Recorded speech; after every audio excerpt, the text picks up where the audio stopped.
మన ఢిల్లీలో రావ్స్ ఇన్స్టిట్యూట్ అంటే ఐఏఎస్ ప్రిపేర్ అవ్వడానికి ఒకప్పుడు కోచింగ్ సెంటర్స్ ఏమి ఉండేవి కాదు.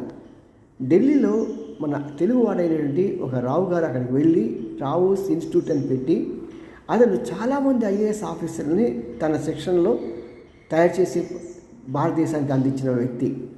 మరి ఆయన ఉన్నాడో లేదు తెలియదు, కానీ ఆయన తర్వాత అదే పేరును కొనసాగిస్తున్నారు.